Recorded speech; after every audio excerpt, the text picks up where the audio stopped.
Magandang araw mga kababayan, magandang araw sambayan ng Pilipino. Kasama niyo po ngayon si Ka Eric sa isa na namang episode ng ating Balita at Talakayan. Mga kababayan, nangangatog ang tuhod ni Marcos Jr. Dahil dito sa panibagong deklarasyon ng giyera ni US President Donald Trump at ng kanyang gobyerno laban sa ICC at ipinapanawagan na niya. Nakakampanya siya ng turutodo upang mabuwag ng tuluyan at lansagin na itong ICC, mga kababayan, itong International Criminal Court na ginagamit ni Marcos bilang pang-ipit at panunupil niya sa kanyang mga kalaban sa politika. The way Marcos betrayed and ipinagkanulo, ipinagtaksilan niya ang kanyang mamamayan at pinagkanulo niya ang soberenya ng bansa natin sa kanyang pakikipagsabwatan sa ICC na isang bogus entity at pakialamero sa pangloob na usapin ng ating bansa nang isinagawa po ang operasyon na pagpapadukot kay Pangulong Duterte at ngayon ay iligal na nakapiit doon sa ICC. Yan po, kasi ang deklarasyon ni US President Donald Trump is very categorical. I will make sure and we will make sure na ang gobyerno ng Amerika at ng kapangyarihan ng Estados Unidos ay gagamitin para mabuwag ng tuluyan itong parang sindikato at pakialamero at kontra sa sovereign interest ng Estados Unidos na International Criminal Court. At sinigundahan ito ng media briefing ng kanyang US State Department Secretary na si Marco Rubio. Yun nga, no? At mukhang may pagpupulong na sa kay Secretary of State, State Department Secretary Marco Rubio at dito kay Ambassador ng Pilipinas sa Amerika na si Babes Romualdez, no? At mukhang kasama ang Pilipinas nga dito sa sinasabi ng Amerika na ang lahat ng mga kaalyado, kadiplomatikong relasyon, tinutulungan at maganda ang ugnayan ng Amerika at ng mga bansang ito ay hihikayatin niya na sumama sa panawagan na putulin na ang anumang kooperasyon at ugnayan na mayroon sa ICC. And siyempre, that includes the Philippines. What an irony para kay Marcos. Kasi pag hindi niya ito sinunod, ay ibig sabihin po, hindi mo gusto ng maayos na ugnayan sa gobyerno sa kasalukuyan ni US President Donald Trump. Yan lang naman po ang epekto niyan.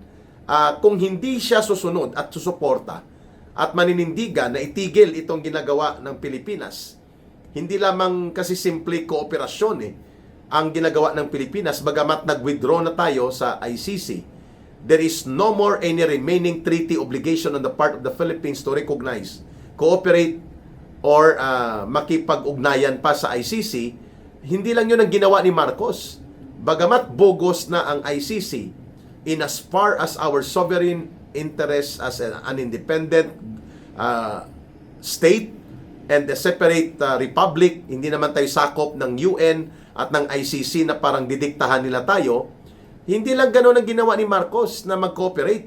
Ang ginawa niya, nakipagsabwatan na parang sindikato sa ICC. Kaya ngayon nangangatog ang tuhod ni Marcos Jr. literally kung papaano niya papakalmahin si US President Donald Trump at papaano niya lulusutan ang ginagawa niyang pagtataksil sa kanyang sariling bayan by using and exploiting the ICC to become his persecution and oppression tool against dito sa pangloob ng mga politikal na mga bangayan sa loob ng Pilipinas. Ayun, mukhang mas saved by the bell nito si Senator Bato de la Rosa. Pero ito ay seryoso na kampanya na inilunsad o giyera ng pagbubuwag sa ICC worldwide, no? At dito po makikita ang isang pangyayari na sa ganitong issue ng panawagan sa pagbubuwag at paglalansag at pag-ipit ng tulutudo hanggang malansag at mabuwag ang ICC, makakasama dito ng Estados Unidos ang Russia, ang China at marami pang bansa na nakikita nila kung gaano ka mapanupil, mapang-abuso at may pagkasindikato nga ang uri ng pag-iral nitong International Criminal Court.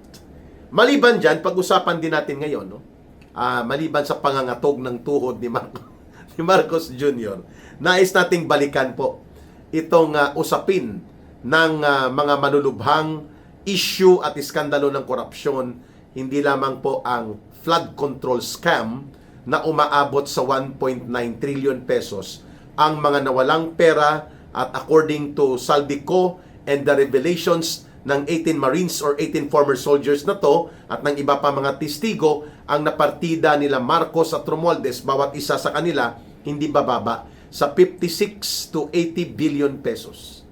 Siyempre sila Sandro Marcos involved, sila Dong Gonzales, yung mga alipores nila Martin Romualdez ay involved din, bilyones din po itong mga hinahanap na pera na maleta mula sa flood control scam na ngayon ay pilit po na pinagtatakpan dahil dito sa suspended animation show na tinatawag na The Vice President Impeachment Trial.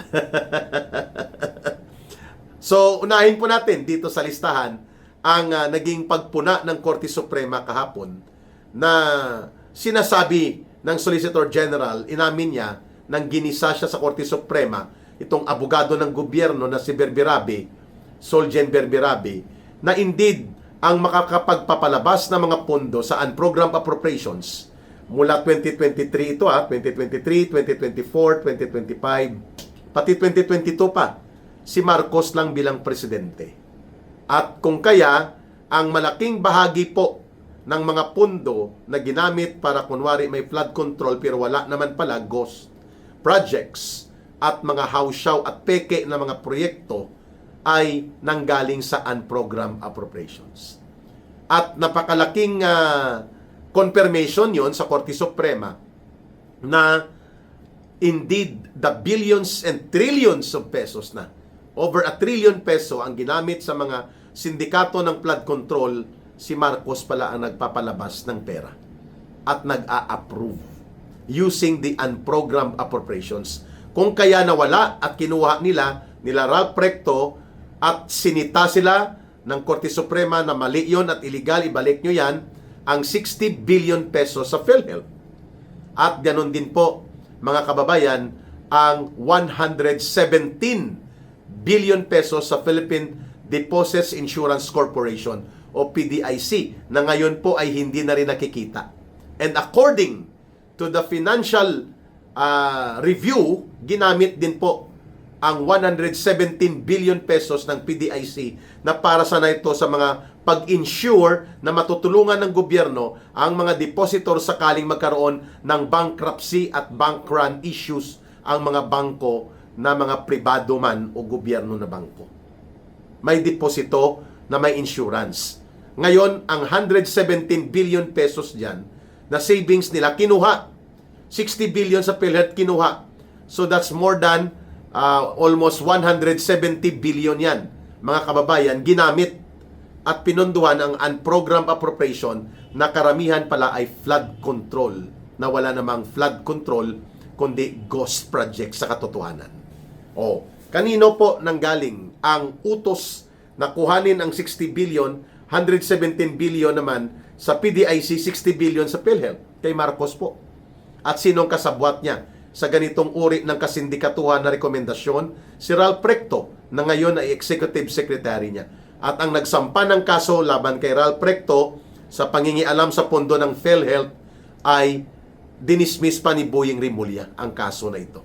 O reklamo laban kay Ralph Recto. Diba, kampi-kampihan na ang mga kawatan sa gobyerno ni Marcos Jr. Parang barkadahan gang, no? Gang ng mga or barkadahan ng mga gang at mga sindikato. So maliban sa PhilHealth at sa PDIC, ang mga pundo na dapat ay counterpart ng gobyerno para sa mga foreign assisted and foreign development assisted projects, ODA projects, no? Overseas Development Assistance projects, ay kinuha din. Humigit kumulang mga 400 billion. Halimbawa, ang sa subway, ang sa mga train program sa pag-rehabilitate ng National Railway, pati po sa Mindanao Railway System. Marami pa po na mga big ticket projects na nabilong o bahagi ng ODA assisted, Overseas Development Assistance projects. Mga JICA supported or Korean Import Bank supported or mga kapareho po ng mga proyekto na may foreign aid assistance, tinanggalan din po ng counterpart budget na mga 400 billion at ginamit din sa unprogrammed appropriations. Lahat ng ito ay illegal at alam natin po na ang paglipat ng pondo ng PhilHealth, ang paglipat ng pondo ng PDIC, ang pagkuha ng pondo sa mga infrastructure projects na pinopondohan ng foreign assistance and foreign development aid groups ay illegal at mali at napunta po ito doon sa pangungurakot. Kaya madidelay ng 3 taon pa ang subway project, the Metro Subway Project sa Metro Manila na magkakaroon ng subway train system. At nawala na po ang Mindanao province multi-region na train system sa Mindanao. Phase out na rin po ito, wala na. Ang mga tulay na magkokoneksa na ng Guimaras, Iloilo, or Iloilo, Guimaras, Negros, wala na rin po ito mga kababayan. Kasi mga foreign assisted projects ito that require yung counterpart at ang mga counterpart na appropriations dito inilipat papunta sa unprogrammed appropriations. These are the scandalous issues na dapat may paliwanag ni Bongbong Marcos Jr. na hindi natin dapat kalimutan ito. Ang lahat ng ito sana kung naging matino at maayos at independent ang Senado at kung hindi po nagpakontrol ang mga senador, ito dapat ay iniimbestigahan sa Senate Blue Ribbon Committee or even sa Committee of the Whole ng Senado. Kahit man lang 2 araw, may investigasyon para dito sa Senate Blue Ribbon o kaya sa Expanded Senate Blue Ribbon Committee na pwedeng mag-attend ang ilang mga senador regardless ng kanilang political na mga affiliations kung independent sana ang Senado. Pero hindi po sila independent. Ang mayoriya ng senador ngayon ay kulto ni Marcos. Miyembro ng kulto at hudas ni Marcos. Nakatali sa liig at kinukumpasan at hinihila sa ilong ni Marcos Jr. And yan po ang katotohanan. Maliban po sa 60 billion pesos na hindi na po nakita ito at bagkos ikinarga na lang sa next budget cycle, sa budget for 2026, na wala na po ito at nilamon na doon sa flood control scam, pati ang 117 billion pesos. Walang ibang pwedeng makakagalaw nito, including ang pagsuspend ng appropriations and allocation para po sa mga foreign assisted projects na nagkakahalaga ng mga 400 billion pesos. Walang makakagawa niya na ililipat at itatago, ipasok sa unprogrammed appropriation, ilulusot sa mga flood control na mga kunwari ay may proyekto na pinaggamitan, itong umaabot di umano sa between 500 billion to 600 billion na mga pundo, PhilHealth, PDIC, at pati po ito sa mga appropriation and allocation para sa foreign assisted projects counterpart natin, only the President can move and realign itong mga pundo na to at illegal yan kasi walang authority from Congress. Pandaraya yan at equivalent yan sa pagnanakaw. Technical malversation po yan, mga kababayan. At yan ang epekto ng sinabi ng Korte Suprema na mali yung ginawa nyo sa PhilHealth. Whatever savings there may be sa pundo ng PhilHealth, it should be for the purpose intended to the Universal Health Care Law and shall stabilize and improve the PhilHealth coverage for public health insurance. Kapag ginawa yan na ginamit sa diskarte ng mga infrastructure projects, mga tulay, mga rehabilitation ng mga malalaking proyekto, mali yon. Yan din po ang nangyari sa PDIC, yun din po ang nangyari sa mga appropriation support of the government to foreign assisted projects. All in all, mga 600 billion yan. Ito pa mga kababayan, ang dapat wag nating kalimutan. Ang Maharlika Diskarte Fund, kulang-kulang po ito 250 billion pesos. Wala na ring balita ito. Ang pondo ay nanggaling po ang 55 billion or 50 billion Land Bank of the Philippines. Ang 75 billion Development Bank of the Philippines. Tinatanong ngayon ko ng 60 billion ng SSS ay kinuha din kasi hindi ma-ascertain kung ipinasok ito sa Maharlika Diskarte Fund at magkano ang ipinasok ng Bangko Sentral ng Pilipinas dito. So walang update, walang opisina, walang project implementation report, walang status report kung buhay pa ba at marirecover pa at maibabalik pa ang 50 billion ng Land Bank with good interest at magpapalago sa suporta, pinansyal at mga pangangapital para sa mga magsasaka, magbubukid, manggagawang bukid at mga mangingisda. Walang update din po sa Development Bank of the Philippines sa 75 billion. And itong tinatanong ngayon, ang 62 billion ng SSS ba na include dito? Hindi may paliwanag ni Ginoong Marcos ang lahat ng ito. Bakit? These are monumental issues of corruption. Kaya dapat mangatog na ang tuhod ni Marcos dito sapagkat hindi natin ito pwede makakalimutan. Samantalang gumagawa sila ng mga palusot at binaluktot na mga reklamo ng impeachment offense laban kay Vice President Sara Duterte na wala naman silang maipakita na totoo at tunay na mga ebidensya, puro ito propaganda attack to demolish the credibility and destroy the personality and integrity of the Vice President. Nang sa ganon ay madudurog siya ng tuluyan bago dumating ang election sa 2028 sakali pong hindi mapapakonvict ni Marcos at nila Romualdez si Sara Duterte sa impeachment court because they need to have 16 votes minimum ng mga senador to convict Sara Duterte. Ginagamit ito ni Marcos na sarsuela, circus show or comedy show.